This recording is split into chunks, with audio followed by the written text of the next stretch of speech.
The third approach in ethics to be discussed is a slightly different sort of approach, a different sort of theory. It's virtue ethics. And rather than that it is focusing on actions, on concrete actions of individuals, it's much more focusing on how we should be as persons. And I'll introduce this by coming with a funny anecdote about the first president of the United States in the 20th century, Theodore Roosevelt, and a story about the ethics of bear hunting. This will help us to reflect a bit on what is a virtue, and I'll put forward some ideas about virtue ethics, both the doctrine of the mean, but also how it's linked to the good life. And after I've said a bit about how virtue ethics can also be linked to utilitarianism or deontology, I'll come to a conclusion. So this is Theodore Roosevelt. He was elected as president of the United States in 1900. So you should not confuse Theodore Roosevelt with Franklin Roosevelt, who was also president during the 1930s and during the Second World War. Theodore Roosevelt was elected in 1900, and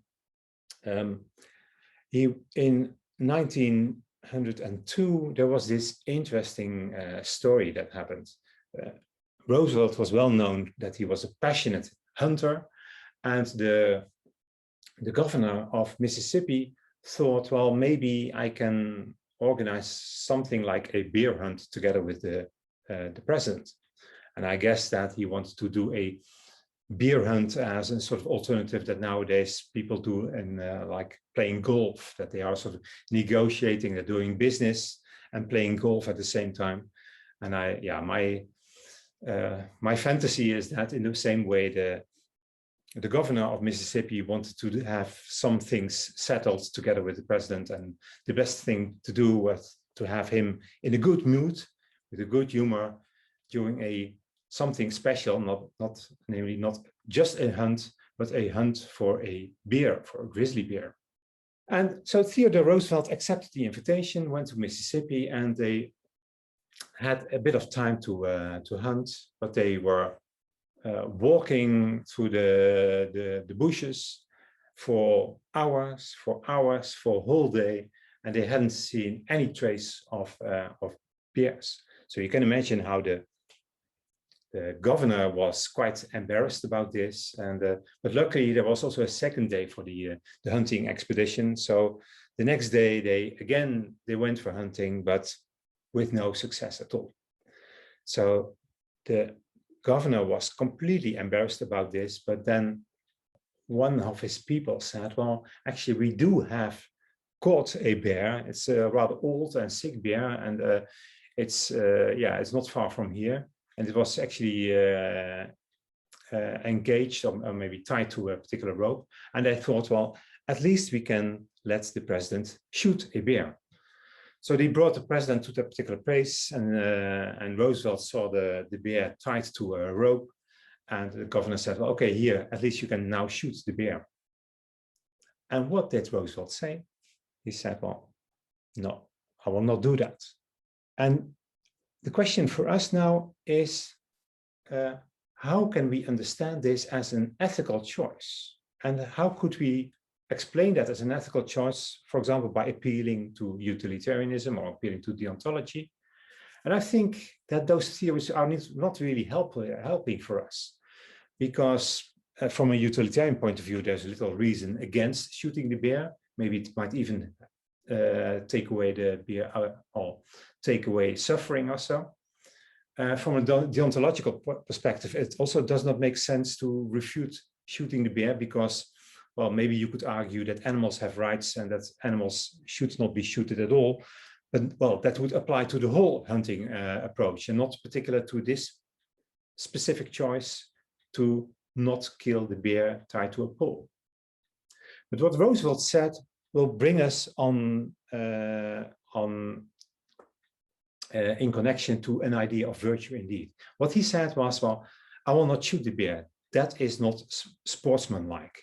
That is not how a sportsman, in this case a hunter, should act in that particular situation. And I think here this is indeed an important element, because the only, well, really satisfactory way to capture the ethics of not shooting that particular bear has nothing to do with the consequences. There's also nothing to do with, say, animal rights or something like that. It has to be about how you, as a hunter, should deal with a situation like this. This is simply against all aspects of being a good hunter. So this story became quite famous. The picture from maybe some 10, 15 years later shows that it was not the case that Theodore Roosevelt was afraid of animals. He shot even an elephant in Africa. But whatever thought you would have about hunting and hunting bears or hunting animals for that matter, the important lesson for now is to understand that actually it makes sense to now and then to think about yourself as being in a particular position or having a specific role as a hunter, for example, which might come with certain ethical notions. I'll come back to that later on. The story went viral as far as that would be possible in times where there were only paper newspapers. And one toy brand asked the president whether they could use his nickname, Teddy, for their new stuffed animal. So we, at least, well, in my youth, I knew that this was a teddy bear, but what I have never known is that it was in a way named after Teddy Roosevelt. Now let's talk about virtue ethics and connect it also with the story earlier, because Roosevelt said, well, this is not sportsmanlike. And why not? Well, as a hunter, you need to have certain skills. You need to be able to deal with all kinds of aspects. You need to have skills to shoot, you need to have the perseverance to find and keep on trails. You need to have the knowledge about how to find animals. And you should not be afraid, for example. You should be brave in certain ways, not run away too easily. But maybe you should also not be overconscious and just walk with a small pistol towards a grizzly bear that is twice as big as you are. Well, virtues are fixed traits of character that typically involve these sort of, well, certain ways of thinking, dispositions to think, feel, and act in certain ways in certain circumstances. So it's about thinking and about reasoning. You should have knowledge of this sort of situation. It's about how to deal with your emotions. So, for example, with not being too afraid too easily, and to know when and how to act in particular situations. And you can imagine, as I said, well, you need skills to shoot, you need to know how to deal with all the guns, you need the knowledge to find animals, you should not be afraid. All these elements are completely gone in the situation of Roosevelt and the bear tied to a rope. So that might explain why he thought, well, this is out of the question to shoot that bear. And of course, I think most, if not all, hunters would completely understand him and would even think, well, actually, that only counts in favor of him of being a good hunter. And this is indeed what is the case with virtues. If we want to judge the overall goodness of persons, then we are interested not just in what sort of choices they make, but well, what sort of character they are expressing. And examples of virtues are, for example, courage, temperance, justice, benevolence. And these are sort of characteristics of a person that are not sort of necessarily inborn. They can be learned and developed, and you need to cultivate them. You have to exercise them in order to, well, to really develop them. Just as you can imagine that you need to hunt quite a lot and try and do exercise, etc., before you can become a good hunter. And the same applies to before you can become a good scientist or a good physician, for example. Virtue ethics is the theory in ethics that was developed by the classic Greeks already, and certainly by Aristotle. And one of the famous elements of Aristotle's approach to ethics was the doctrine of the right mean. He said, a virtue is always the right mean between two excesses. And those excesses are often having a bit too little or having too much of certain emotions. And courage is the best example in this respect. If you, a person who is brave, who has courage, that means that he does not have too much fear of pain. He's not too afraid, but also not too little. So a soldier in a battle who is willing to fight, etc., and not afraid all the time of being hurt, well, that might be a courageous soldier. But if that person is taking whatever risk and has no fear of being killed or wounded at all, well, then actually that's not a good soldier at all. So that would be over courageous. And something similar applies to a virtue like temperance, a virtue like liberality, related to giving, how much you are willing to give away of your wealth to other human beings, to your friends, for example. You should not give everything away, but you should also not keep everything for yourself and be very stingy. Or friendliness as a virtue, if, well, that means not, well, being, well, to treat your friends in the appropriate way, which does not mean always be nice to your friends. Sometimes you as a friend, you really have to tell them the truth as well. Same applies to truthfulness or justice or other virtues. In all cases, with having such a virtue means being able to strike the right mean between two excesses, and it requires skills and practical wisdom. You have to understand the situation, just like Theodore Roosevelt really understood the situation as a hunter in that particular situation with the bear tied to the pole. And how can we know what virtues we should have? Well, in virtue theory, in classical virtue theory, we will be able to do that by thinking about what it means to live a flourishing life. Thinking about what it means to be a good human being.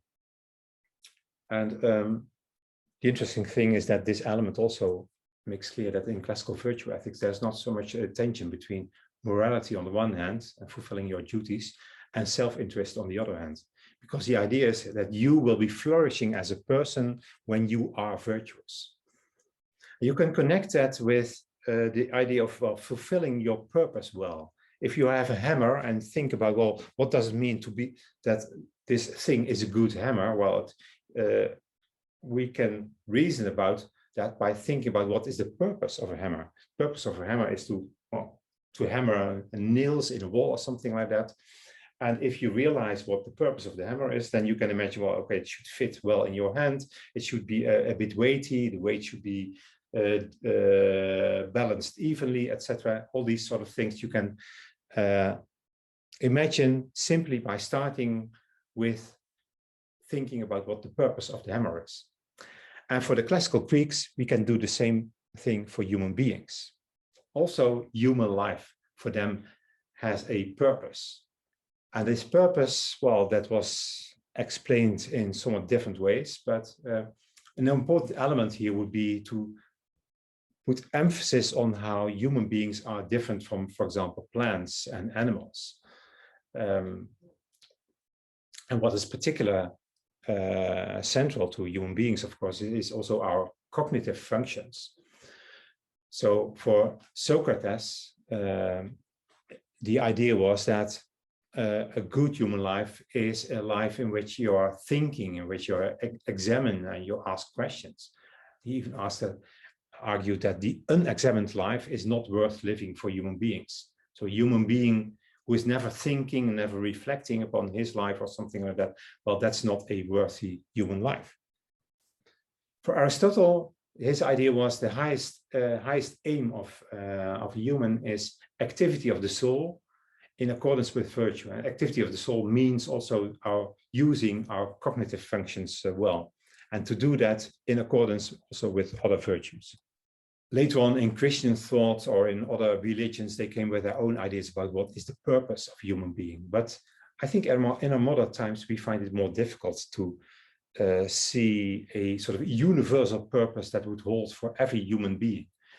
And but that does not mean that we have to sort of throw away virtue ethics completely. So, for example, the virtue ethicist Alistair McIntyre connects virtues not to human nature, what it is to be human, but to specific practices in which we are engaging. For example, a practice like science, or a practice like farming, or for that matter, a practice like hunting. Each of those practices, you can imagine having their own internal goods. For science, it would be knowledge. For medicine, it would be health. For hunting, well, the internal good would probably be able to yeah, actually, that's not easy to formulate, especially if you have all kind of ethical doubts about hunting. But maybe the internal good of hunting is indeed to catch a prey, as it were. And now, if you look at the practice, like for example science, and if the internal good of science is knowledge, then you can imagine what sort of virtues, what sort of skills, what sort of character scientists should have in order to see to it that those internal goods of the practice can come about. And indeed, scientists have to think about, well, what is it to be a good scientist, and what sort of skills should I develop? Critical thinking, maybe integrity, some skepsis towards whatever claims are being made on the news, etc. These are important elements that are part and parcel of being a scientist. And you could see them as virtues that a scientist should try to develop. So far about the nature of virtue ethics. It might make sense to look a bit about how virtue ethics indeed is different from utilitarianism and deontology. A really important element is that it gives much more weight and much more relevance to things like having the appropriate emotions, things like motivation, ideals, for example. It's not just about your duties, which is sort of the minimum that you should do in how you relate to others, but you could also think about, well, what sort of ideals we should be aspire to. Gives me maybe much more emphasis to personal relationships and to the element that we all have to develop ourselves, to education. And the ultimate question is not so much what should I do in this particular situation? The ultimate question is, how should I live?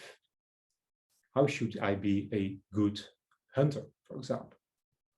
But this broader question about how to live also has a downside, because it also means that virtue ethics does not often give a very clear guidance in ethical dilemmas. Because if you want to formulate an ethical principle for virtue ethics, it would be something like, well, an action is right if and only if it's the sort of action that a virtue person would typically do in such a situation. So we don't have a principles of utility like in utilitarianism, or we don't have something like the categorical imperative as in Kant's deontology. No, the main principle tells us, well, you should act like virtuous persons do. And well, if we have all kinds of doubts about what would be the right thing to do in a dilemma, maybe that does not help us that much. Still, I think it's important perspective that can really help. And it might even help more when we see how virtue ethics can also be really connected to utilitarianism and deontology. So, for example, we can think about how virtues contribute to good actions. And we can think about policies that help to promote certain virtues, for example. So one type of argument against or for specific policies would be because it would promote good character traits and therefore also have good consequences. On the other hand, virtues can also be considered as those character traits that facilitate persons to choose to do what is right. And what is right, of course, can be sort of further filled in from a deontological or utilitarian perspective. So maybe this approach is not necessarily a sort of competitor to utilitarianism and deontology. So to conclude, and I think the main conclusion is virtue asks different questions, much more questions about how should we live? And I think in our days, this is really the sort of question that we should be asking, because the ways, what we consider to be sort of a normal way of living, we know and we see how this is really sort of unsustainable in the long run. So rather than just focusing on, okay, how to deal with all kinds of dilemmas, maybe we should start trying to really reflect upon our own lives and to adjust that.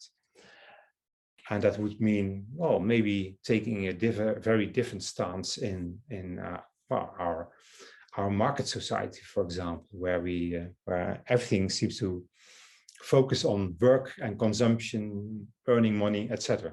There are much more important things in our lives, and maybe they should be much more guiding our choices. Virtue ethics might offer limited guidance in real moral dilemmas, but at the same time, it really enriches our ethical reasoning, giving more emphasis on emotions, motivation, and indeed, as I said, it requires us to think about how we should live. So let's end with that and see if we can develop indeed notions of living a good life that actually contributes to flourishing of all human beings.